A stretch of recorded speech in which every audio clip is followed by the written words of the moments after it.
கடலூர் மாவட்டத்தில் தென்பெண்ணை ஆற்றங்கரை பகுதியில் அமைச்சர் MRK பன்னீர்செல்வம் ஆய்வு நடத்தி வருகிறார். இதுகுறித்த கூடுதல் தகவல்களை நமது செய்தியாளர் பிரேம் வழங்க கேட்கலாம். பிரேம், விவரங்களை பதிவு பண்ணலாம்.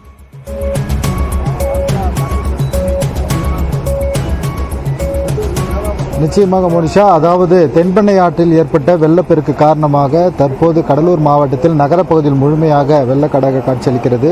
குறிப்பாக கிருஷ்ணகிரி மற்றும் திருவண்ணாமலையில் பெய்யக்கூடிய கனமழையின் காரணமாக சாத்தனூர் அணையிலிருந்து தற்போது 1,70,000 கனஅடி நீர் என்பது திறக்கப்பட்டிருக்கிறது.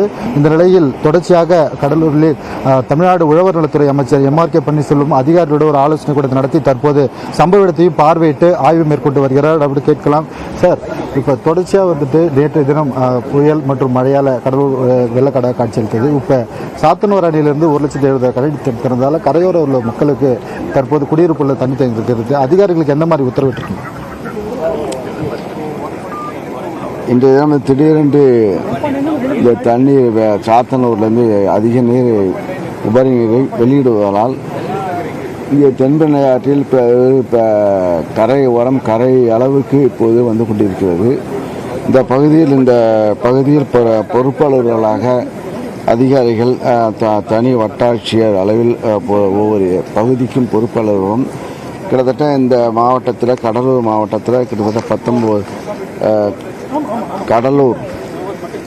19 கடலூர் பகுதியை சார்ந்த அழகினத்தியம், வெள்ளப்பாக்கம், மருதாடு, கோண்டூர், முத்தப்பட்டு, தோட்டப்பட்டு, செம்மண்டலம், 2000 வளாகம், குண்டுப்புலவாடி, நாணமேடு, கங்கனாங்குப்பம், உச்சிமேடு, உப்பளவாடி ஆகிய கிராம பகுதிகளும், அதே பண்ருட்டிய பகுதியை சார்ந்த பைத்தாம்பாடி, உளுந்தாம்பட்டு, காவனூர், எனதிரிமங்கலம், அக்கடவள்ளி, கன்றக்கோட்டை, மேல்குமாரவனம், புலவனூர், பகண்டை, விஸ்வநாதன், வான்பாக்கம் ஏரியாவும் இதெல்லாம் இது பாதிக்கக்கூடும் என்று அறிந்து அந்த பகுதியில் உள்ள மக்களையும் வெளியேற்றப்பட்டு பாதுகாப்பான இடம் தங்க வைக்கிறது. அதே போல் கடலூர் மாநகராட்சியில் ஒரு 7 பகுதியை கண்டறிந்து அந்த பகுதியில் உள்ள மக்களை அப்புறப்படுத்தி அதை பாதுகாப்பான மண்டபங்களில் பாதுகாப்பான இடத்தில் தங்க வைத்து அவர்களுக்கு முகாம் ஏற்படுத்தப்பட்டிருக்கிறது, உணவும் ஏற்படுத்தப்படுகிறது.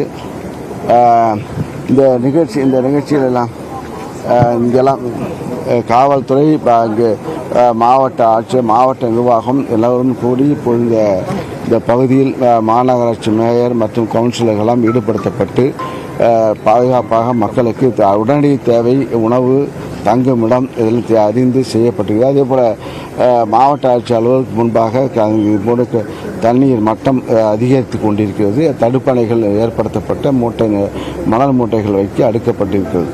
இப்போ விழுப்புரம் தன்னிச்சையாக முதலமைச்சர் அவர்களும் இங்கே உடனடியாக நடவடிக்கை எடுக்க வேண்டும் என்று அறிவித்து இப்பொழுது நாங்கள் இப்போ காலையிலிருந்து இந்த மக்களை அப்புறப்படுத்தி பாதுகாப்பான இடங்களில் தங்க வைக்கப்படுகிறார்கள்.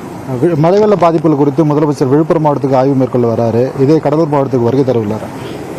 இது இன்னும் முடிவு பண்ணல.